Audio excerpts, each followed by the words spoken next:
उत्सव की बोलिए बरासो वाले बाबा की। बोलिए मेडिटेशन गुरु उपाध्याय श्री बेसंत सागर जी महाराज की, संपूर्ण उपाध्याय संघ की जयकारा गुरुदेव का। महानुभाव,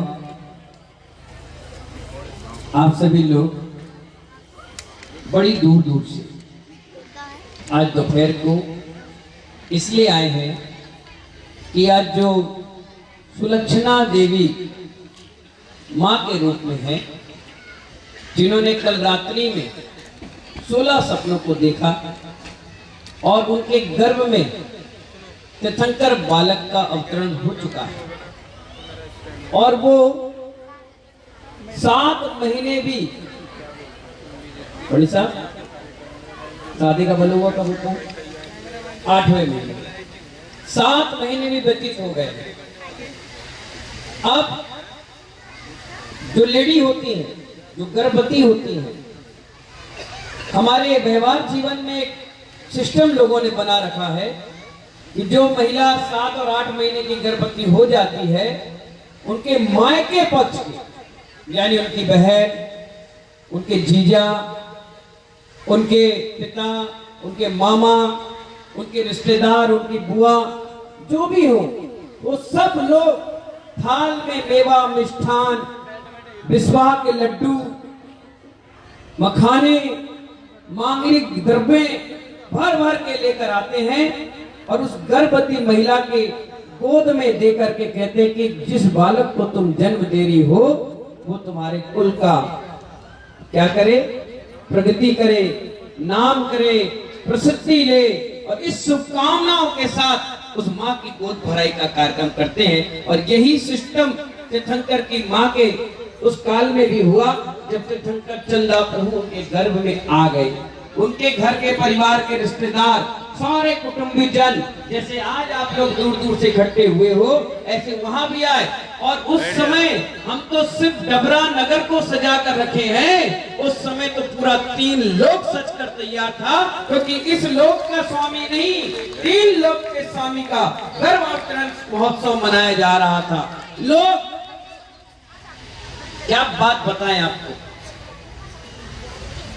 तीर्थंकर के शरीर को सौदरमिन जी, सचिंद्राणी जी, सौदरमिन जी, सचिंद्राणी जी, जो तीर्थंकर हैं, उनके शरीर को जिस जीव ने टच भी कर लिया ना, वो अगले भाव में मोक्ष चला जाता है। इतना पावरफुल शरीर उनका होता है।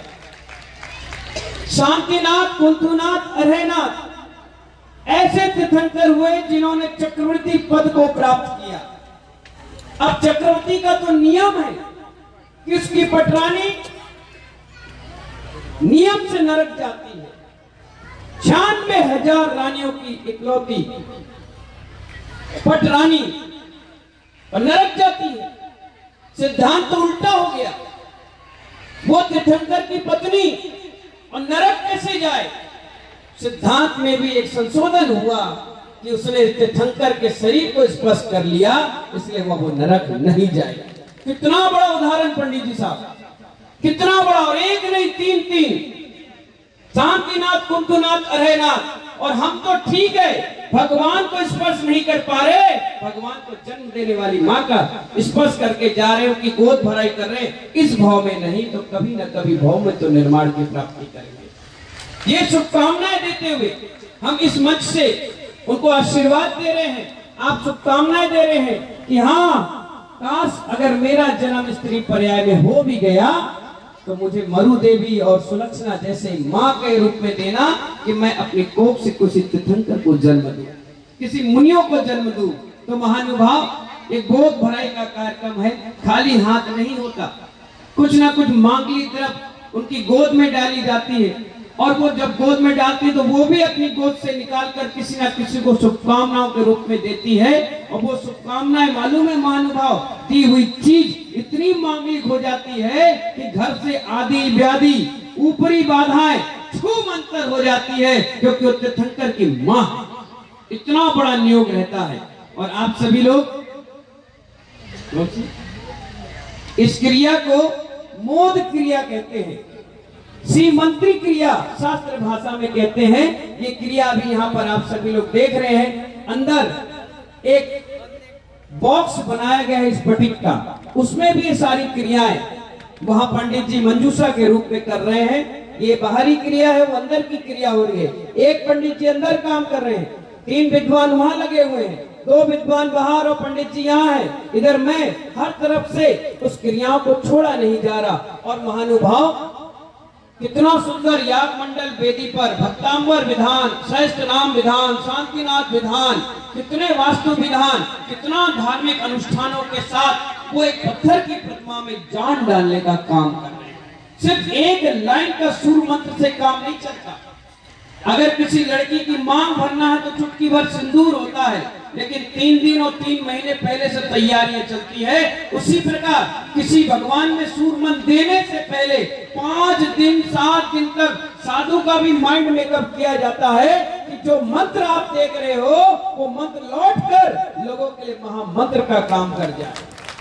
सिर्फ मंत्र से काम नहीं चलता, सैकड़ों जाप, सैकड़ों अनुष्ठान, और एक दिगंबर साधु जब सूर मंत्र देता है तो उसका पावर इतना होता है कि उस मूर्ति के सामने आईना रखा जाता है तो आईना भी तड़का जाता है। इतनी जोरदार सूर मंत्र का प्रभाव होता है। अगर कोई इंसान खड़ा हो जाए तो उस पर उसका बड़ा विपरीत प्रभाव ना पड़ जाए, इसलिए आईना रखा जाता है कि तीर्थंकर अपना खुद का चेहरा देख ले तो निकलने वाली दृष्टि से जो ऊर्जा है वो उनके शरीर से टकरा कर वापस वही समा जाए। कितनी बड़ी बात आपको बताएं, आगरा के पंचकनक चल रहे थे पंडित साहब, सनत और विनोद पंडित जी थे, मैं भी उस पंचकनक में था।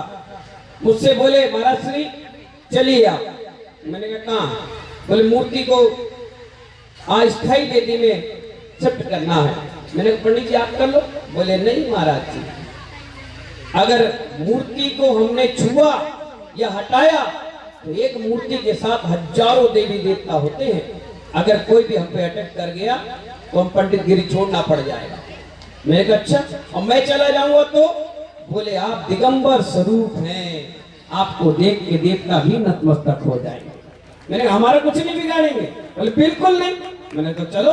मैं गया, भगवान शांतिनाथ से विनती करा और उठाया, भगवान को दूसरे वेदी में विराजमान किया और उन्होंने कहा कि महाराज जी आप 1 हफ्ते का संकल्प ले लो, पंचकड़ा के बाद अपन विराजमान कर देंगे। मैंने कहा ठीक है, 1 हफ्ते का संकल्प, और फिर दूसरी बार वापस विराजमान कर दिया। उस दिन से मैंने कम से कम 500 भगवानों को विराजमान कर, कम से कम सैकड़ों भगवान विराजमान किए। 20 भगवान यही है,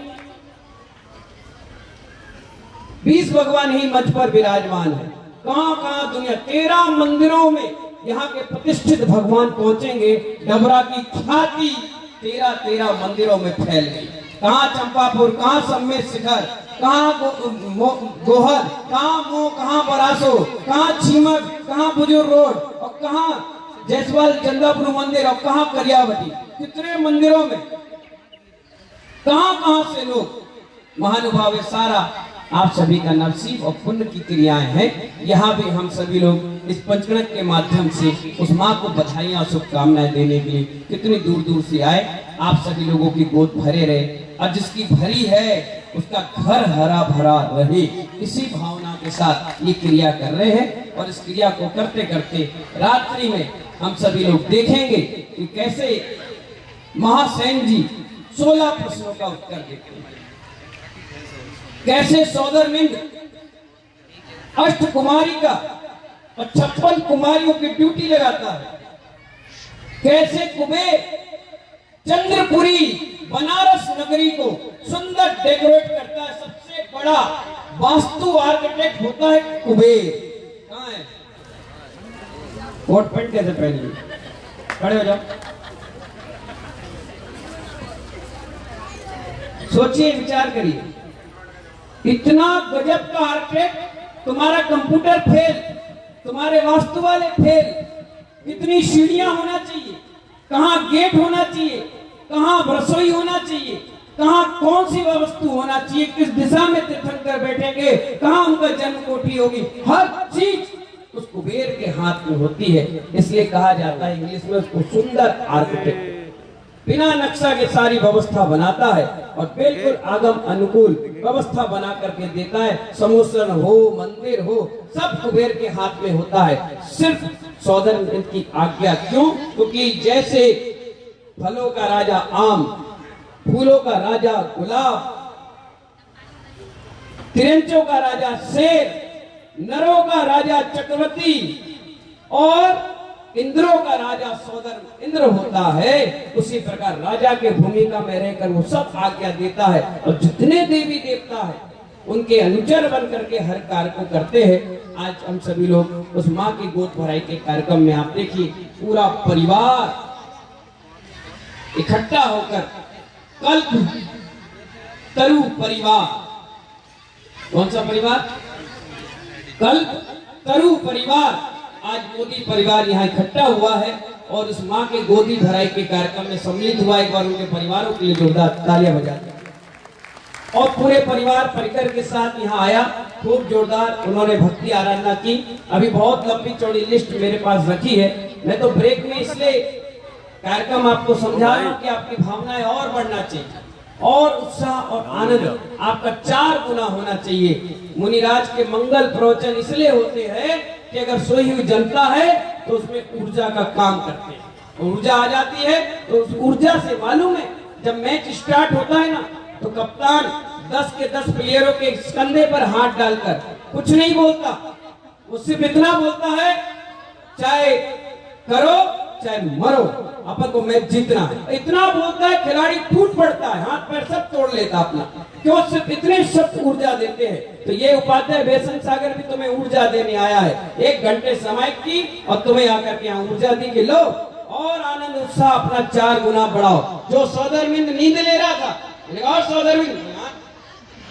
मैंने कहा और कुबेर, ये ऐसा इंजेक्शन है, अच्छे डैड पड़े हैं ना उनको खड़े कर देता है, सूरमन बाद में, ये सूर पहले काम करता है। तो महानुभाव ये ऊर्जा का काम देने के लिए बीच बीच में हम 2-2, 4-4 घंटे के बाद आते हैं, जिससे सबके अंदर उत्साह आ जाए। ये उत्साह 4 गुना आपका बढ़े और एक इतिहास आप इस पन्ने पर लिख ले कि हम भी चंदा प्रभु पंचकर्णा प्रतिष्ठा महोत्सव में सम्मिलित हुए थे। आज एक इतिहास और बन रहा है। हमारे पेट्रोल पंप के मालिक अनिल कुमार जी जैन साहब और कुलदीप जैन साहब, उनके बेटा, उनके बहू, उनका परिवार, आपको मालूम होना चाहिए। मैं डबरा में प्रवेश कर रहा था और अचानक लोगों ने मुझे बताया कि महाराज श्री अपन इस वेयर हाउस में रुकेंगे, इसमें रुकेंगे। मैंने राजू भाई से कहा, राजू भाई अपन तो सीधे डबरा के बॉर्डर में प्रवेश करेंगे। मैंने कहा क्या है बॉर्डर में? बोले गाड़ी ले जाओ तो पेट्रोल पंप मिलता है, बिना पेट्रोल के गाड़ी आगे नहीं बढ़ती। मैंने कहा चलो अपन वहीं रुकेंगे। और जिंदगी में पहली बार कोई साधु इनके यहाँ दिगंबर साधु रुका। इतना आनंद, रात भर सुबह 5 बजे से पूरी समाज की सेवा में रहे, सारे पगड़ी लगा के 400-500 व्यक्ति बैंड बाजे के साथ, महिला बच्चे इनके घर पर पहुंचे, सबका स्वागत इन्होंने किया। एक बार भी इन्होंने ये नहीं किया अरे यार कहाँ आफत आ गई, कहाँ फंस गए यार, क्या चक्कर में लग गए। पूरा मंदिर, पूरा प्रांगण, पूरे घर परिवार में मुझे लेकर के गए। बोले पहली बार कोई उपाध्याय परमेश्वरी हमारे घर पर आया है, और आकर के बड़ा अपना धनवान समझ रहे थे। और मैंने अभी आते आते कहा, मैंने कहा अरे कुलदीप जी आप रह गए, इतना बड़ा पंचकर्णा की पत्रिका छपी, आप रह गए। बोले क्या करना बताओ? मैंने कहा एक काम करो, आज की आरती ब्रजभूषण जी, रोहित जी करनाल वाले कर रहे हैं, तो कल 14 तारीख की आरती बसंत पंचमी की आपका परिवार करना। उन्होंने कहा कोई बात नहीं महाराज जी, आपके मुख से निकल गया तो 14 तारीख की आरती हम और हमारा पूरा परिवार करेंगे। एक बार हमारे कुलदीप जी और उनके बच्चे, उनके बहू, उनका पूरे परिवार के लिए जोरदार तालियां बजा दीजिए। हमारे कुलदीप जी, अनिल जी, सुनील जी, पूरा परिवार अभी एक बहुत बड़ा पारस बिहार के नाम से बहुत बड़ी पिछोर में एक कॉलोनी डेवलपमेंट कर रहे हो, पूरा मुझे दिखाया उन्होंने। मैंने कहा ये क्या कर रहे हो? बोले भगवान पार्श्वनाथ के नाम से ही पारस बिहार डेवलपमेंट कर रहे हैं। मैंने कहा वाह, कितनी अच्छी बात है कि जिस डबरा में सबसे पुराने पार्श्वनाथ भगवान विराजमान है, तुमने उन्हीं के नाम से पारस बिहार बना दिया। मेरा आपके लिए बहुत बहुत आशीर्वाद है। और 14 तारीख को बुधवार के दिन पूरी समाज हमारे कुलदीप जी जैन साहब पेट्रोल पंप वालों के यहाँ जाएगी, हाथी जाएंगे, बग्गी जाएगी, बैंड बाजा पहुंचेगा और जिन महिला मंडल और जैन मिलन स्वतंत्र की व्यवस्था है सब लोग जाएंगे और उनके घर से आरती लेकर के पूरे नगर में भ्रमण, सबसे लंबी आरती होगी इस छोर से उस छोर तक, इतनी विशाल महाआरती, क्योंकि 15 तारीख के बाद आरती नहीं है। 1008 दीपों से इस पंडाल में एक साथ 23 भगवान की महाआरती होगी। अभी 3 की हो रही क्योंकि 20 अभी अंदर पैक है, गर्भ में है, वो भी 14 तारीख को केवल ज्ञान के बाद प्रकट हो जाएंगे। तो 20 भगवान वो और 3 भगवान ऑलरेडी है, एक साथ 23, क्योंकि आपके बिहार का नाम है पार्श बिहार और 23 में तीर्थंकर भगवान पार्शनाथ है। 14 तारीख बसंत पंचमी का दिन आचार्य कुंद ने इस धरती पर जन्म लिया, उन्हीं के नाम से हमने इतने सारे शास्त्र पढ़े। तो आरती का भी सौभाग्य हमारे कुलदीप जैन पेट्रोल पंप वालों को दिया गया है। एक बार तालियां बजा दीजिए। चलिए मंगल वाणी यही समाप्त करते हैं। बोले महावीर भगवान की।